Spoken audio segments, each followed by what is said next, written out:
adalah Abu Abdurrahman Abdullah bin Al-Mubarak mendadak terbangun dari tidurnya. Badannya menggigil.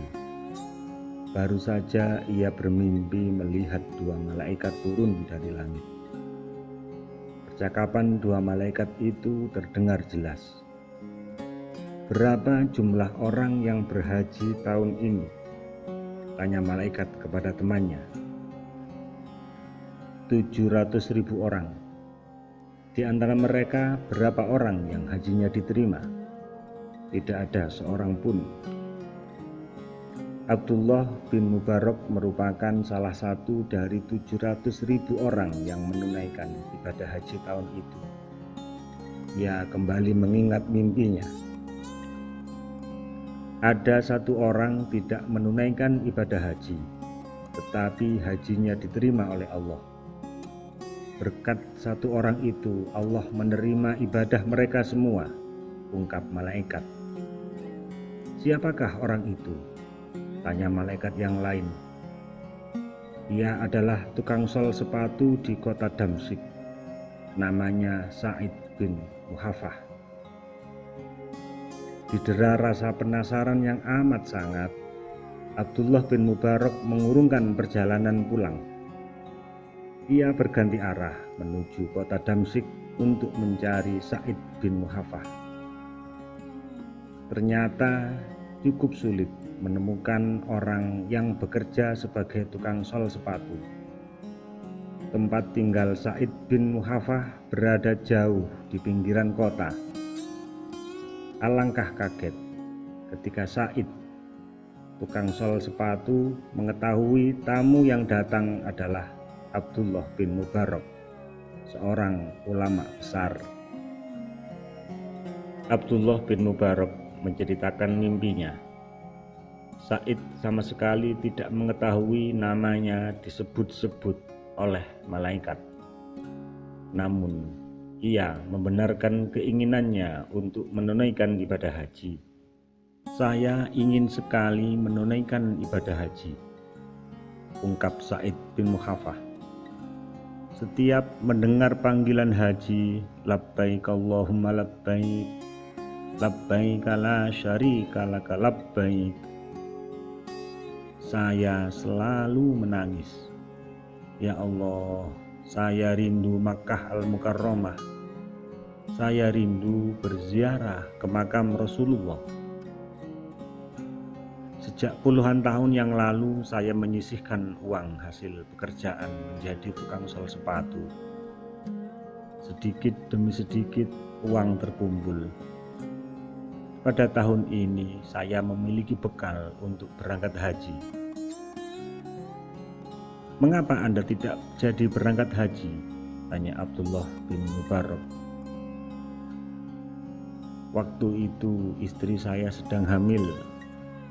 Ketika saya hendak berangkat haji, istri saya mencium aroma masakan daging yang sangat lezat.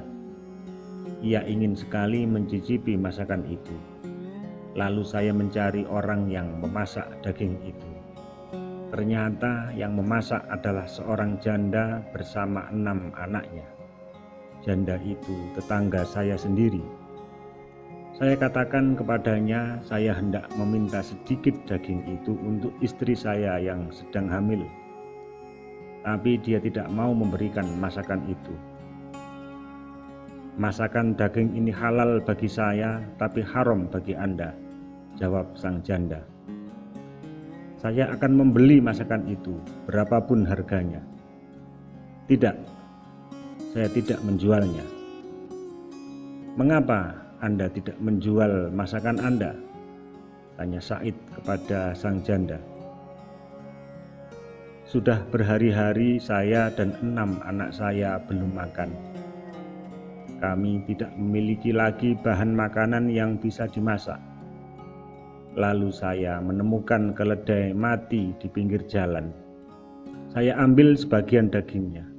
Sekarang saya memasak daging itu. Daging ini halal bagi saya dan haram bagi Anda, karena jika 6 anak saya tidak makan, mereka bisa mati kelaparan." Mendengar cerita janda bersama 6 anaknya, saya menangis, kata Said. Saya pulang dan menceritakan kejadian itu kepada istri saya. Lalu kami memasak makanan untuk janda dan 6 anaknya.